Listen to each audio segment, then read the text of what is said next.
ito na yung aking chicken pastel na hubad. Panoorin nyo na lang sa dulo kasi meron akong ingredients na nakalimutan, yung gatas at saka yung butter.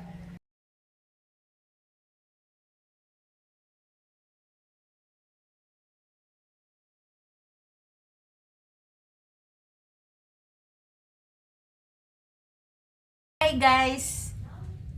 Magluluto ako ngayon ng chicken pastel. Ito lahat ang mga sangkap ko. Lahat talaga yung kompleto. So, lahat i-introduce ko yan. Ito yung chicken breast. Naka-slice na ito ng square.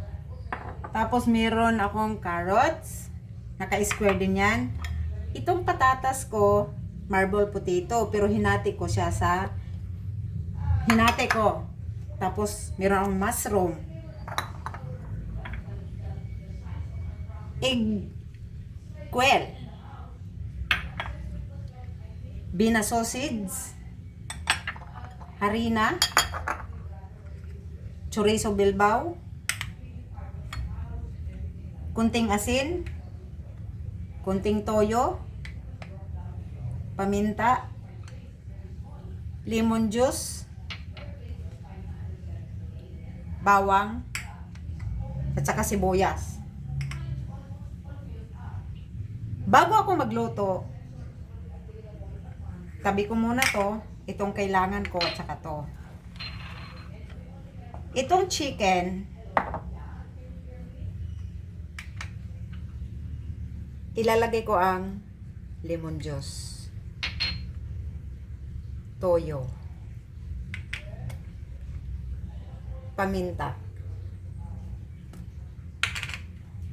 tsaka yung asin. Hindi ko muna iubos kasi baka aalat. Tapos, haluin ko lang ng bahagya. Tapos, imamarinate ko siya ng 1 hour bago lutuin. So, ito na guys. Magluluto na ako. Ito na yung kawali. Kailangan ko ng maggisa. Maglagay ako ng mantika.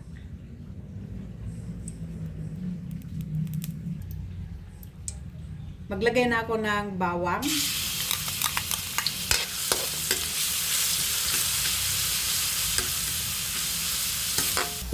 Dahil nag-brown na ang aking bawang, ilagay ko ng sibuyas.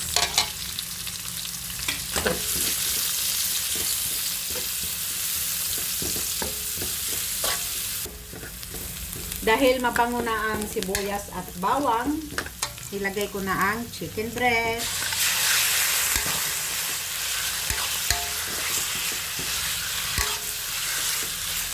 Tapos isangkot sa ko siya ng maigi hanggang mag-brown. So ito na siya guys. Brown na siya. Isangkot sa na ng maigi. So itatabi ko yan siya. Tapos magdagdag ako ng kunting mantika.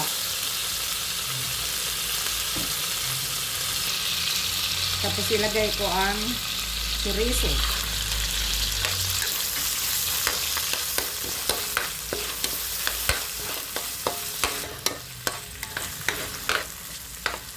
Itabi ko yan.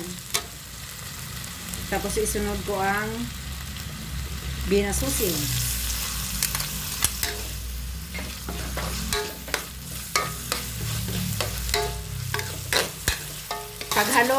Paghaluin lahat.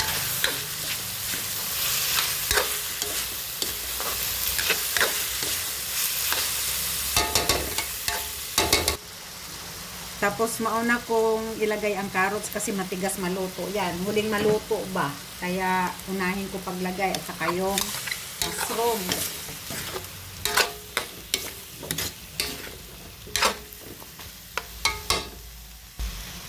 Takpan ko muna para maluto ang mushroom at saka carrots. Yan. So, tingnan natin. Ayun na, luto na ang carrots.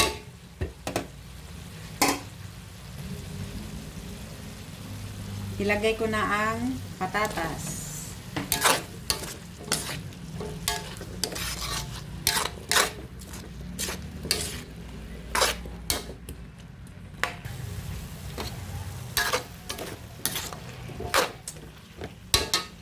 bago ko siya lagyan ng tubig, maglagay ako ng butter.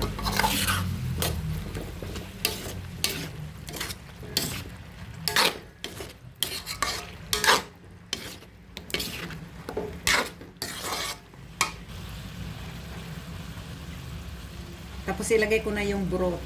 Ito yung pinamarinitan ko ng chicken.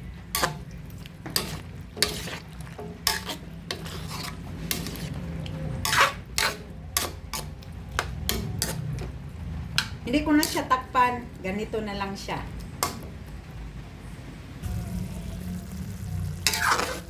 So, ito na siya guys. Luto na. Luto na lahat yan. At saka, sakto na rin yung lasa. At saka yung ano niya, yung timpla, hindi na kailangan magdagdag ng asin or ano pa. Basta, insakto na ang lasa nito.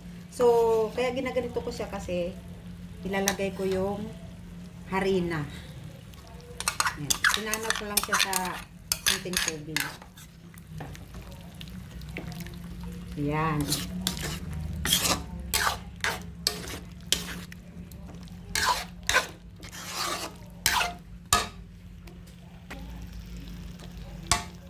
Tapos ilagay ko na yung gatas.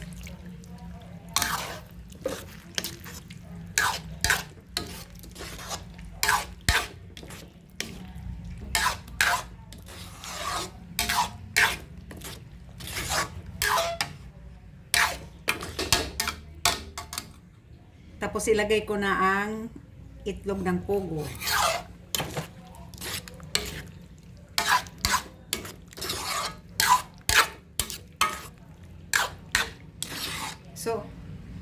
So ito na siya guys. Okay na to. Luto na to siya. Ready to serve na. Thank you for watching. Bye!